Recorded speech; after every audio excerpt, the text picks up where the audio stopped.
dalalkii ugu cimriga gaabnaa ee dunida. Ku soo dhawaada daawadayaal Tugaale View. Maanta waxaan idinla wadaagayaa mowduuc yaab leh, dalal jiray oo la aqoonsaday balse muddo aad u gaaban kadib baaba'ay. Kuwani waa 5 dal ee ugu cimriga gaaban taariikhda casriga ah. Dalka koowaad waa Midowgii Transcaucasia sanadii 1918, waxa uuna jiray dalkan kaliya 36 maalmood.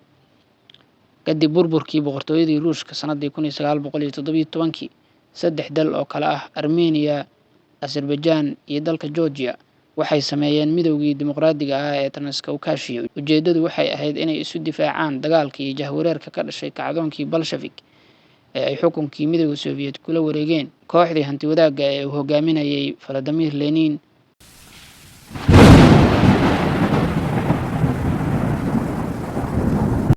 Laakiin midowgaas ma sii jirin qowmiyado kala duwan, khilaafyo siyaasadeed iyo duulaankii Cusmaaniyiinta. Kaliya 36 maalmood kadib, mid walba gooni ayuu isu taagay. Waa tusaale cajiib ah oo muujinaya sida midnimo siyaasadeed ay u burburin karto marka cadaadis dibadeed iyo mid gudaha ayba isugu biiraan. Dalka xiga waa Jamhuuriyaddii Kuwait ee uu soo dhisay madaxweynihii hore ee Ciraaq Saddam Hussein 1990kii. Kaliya waxa ay jirtay 24 maalmood.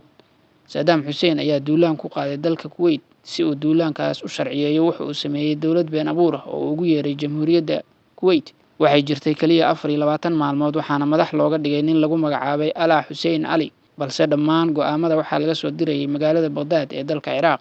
Markii ciidamada caalamiga ah ee uu hogaaminayay dalka Mareykanka soo farageliyeen dowladdii beenta ahayd, waa la baabi'iyey waxaana la soo celiyey madax-bannaanidii Kuwait. Tani waxay ahayd tusaale cad oo ah sida awood siyaasadeed loogu adeegsan karo maskaxda dagaalka.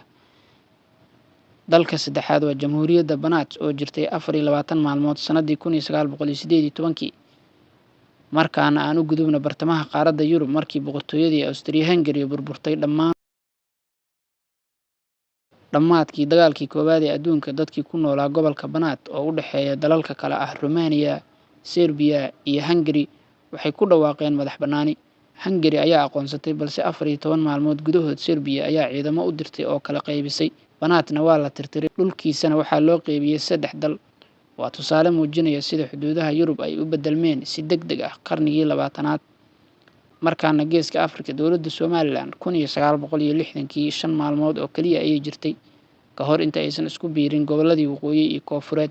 26kii Juun 1960kii, Somaliland waxa ay ka heshay madax-bannaani dalka Ingiriiska. Muddo 5 maalmood ah waxay ahayd dal madax bannaan oo la yiraahdo State of Somaliland, waxaana aqoonsaday Ingiriiska.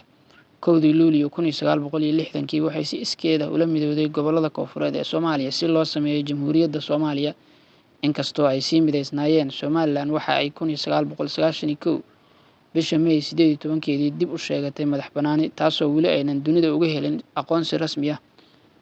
Dalka ugu dambeeya ee muuqaalka aan kusoo qaadanayno waa Jamhuuriyadda Crimea oo jirtay kaliya 1 maalin sanadii 2014. Sanadii 2014 kadib rabshado ka dhacay Ukraine, kooxo taageersan Ruushka ayaa ku dhawaaqay madax-bannaanida Crimea. Ruushka ayaa isla maalintaas aqoonsaday, waxa uuna ku daray dhulkiisa. Dunida inteeda kale waxay u aragtay arrintan mid sharci darro ah, waxayna weli u aqoonsan yihiin Crimea inay ka tirsan tahay dalka Ukraine.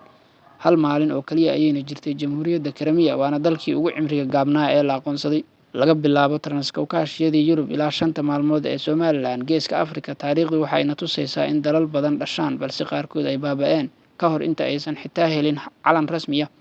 Marka aad fiiriso khariirada dunida, xasuuso in dal kasta uu leeyahay sheeko gaaban ama dheer, midna uusan ahayn mid joogto ah. Ha ilaawin daawada inaad muuqaalka like saarto, siina faafiso, kuna soo biir boggeena Tugaale View.